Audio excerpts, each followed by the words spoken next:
আমগুলো টাকাইতে ধরছে বন্ধু। ও ভাই সুইট, আর একটা নাম দেওয়া লাগবে সুইট দেখে।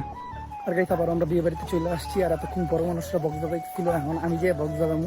আর কালকে অনেক রাতে আমার খিদা লাগছিল, এই এলাকার কাচ্চি খাইছিলাম। আমি আমার লাইফে এর চেয়ে বাজে কোনো কাচ্চি খাই নাই। যে টাকা এই গাড়িতে খরচ করছে ওইটা দিয়ে আপনি ইজিলি একটা নেকেড বাইক পেয়ে যাবেন, লাইক পালসার।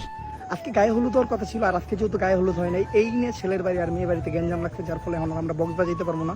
আর গ্রামগঞ্জের দোকান অনেক দূরে দূরে, তো ব্র্যান্ডের বাসায় রেখে আমি আর আমি কিন্তু এই গ্রামে এর আগেও আসছিলাম। তার আগে আমি রিক্সাও চালাইছি, একদিনে গেলাম ভ্যানও চালামো, আজকে স্কুটি রেখে স্কুটিতে চালাই। আসসালামু আলাইকুম guys, welcome back to the new episode of my daily blog. আশা করি সবাই ভালো আছেন। আর আজকে আমি আমার ব্লগ স্টার্ট করতেছি নড়াইলের কালিয়া থেকে। এই জায়গায় আমি আসছি গতকালকে একটা বিয়েতে। কালকে আসতে আসতে তো অনেক রাত হয়ে গেছে, যার ফলে বিয়ে বাড়িতে আর সময় দিতে পারিনি। আমরা ডিরেক্ট বাসায় এসে ঘুম দিচ্ছি, বাট রাত্রে কারেন্টের জ্বালায় ঘুমাইতে পারিনি। এই জায়গায় কারেন্টের যে প্রবলেম, সারা রাত্রে আমার যতটুকু মনে হয় 2 ঘন্টা কারেন্ট ছিল, তো আমরাও জাস্ট ওই 2 ঘন্টায় ঠিকঠাক মতো ঘুমাইছি।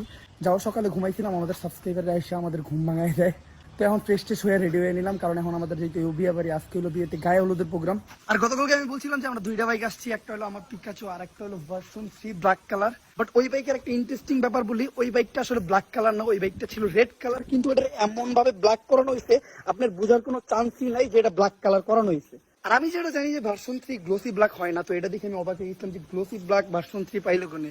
আর আমি আগের থেকে জানতাম যে ভার্সন 3 গ্লোসি ব্ল্যাক হয় না, বাট এটা দেখার পরে তো আমি পুরোপুরি অবাক হয়ে গেছিলাম। দেন পরে আমি জানতে পারলাম যে এটা ব্ল্যাক করানো হয়েছে, বাট এটা এমন নিখুঁত ভাবে করানো হয়েছে ভাই, বোঝার কোনো চান্স নেই। এটা রিং এর কালার গুলো এমন ভাবে করানো হয়েছে ভাই, একদম মাইন্ড ব্লোয়িং।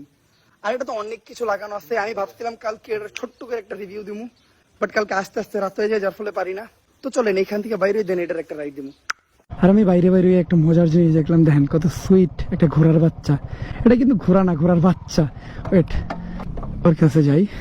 ভাই ঢাকায় এগুলো দেখা যায় না, এগুলো খুব রেয়ার আইটেম, বাট গ্রামে এটা খুব ক্যাজুয়াল। আহ ভাই এটা তো ভদ্র। ও ভাই সুইট, আর একটা নাম দেওয়া লাগবে সুইট দেখে। কি নাম দেওয়া যায় গাইস? অবশ্য নাম দিয়ে লাভ কি, আমি তো ওরে ডাকার লেগে এনে থাকুম না। এই ও তো আমার পছন্দ করা শুরু করছে গাইস, আমার মনে চাইতেছে ওরে কিনা নিয়ে যাই। খুব সুইট, অবশ্য মুখের দাগ টাক। নাম কি? ও ভাই এ তো আমার পোষ মানা শুরু করছে। এটার নাম আমি দিমু রেড গরজিলা। ভাই পুরা নাম গরজিলা। ভয় পাইস না বেটা, তোরা কি মারমো নাকি? সুইট ভাই, ওর লগে একটা সেলফি নিতে হবে। খারাপ বাজান, তোর লগে আমি একটা সেলফি লমু। ও এখন আমার দিকে ভয় পাইতেছে, ভাবছি ওরা আমি মারমো টারমো, কারণ আমাদের হুন্ডার হরন শুই না ওরা ডরায় যায়। ও সেই দেখ, এই দেখ ছবি দেখ।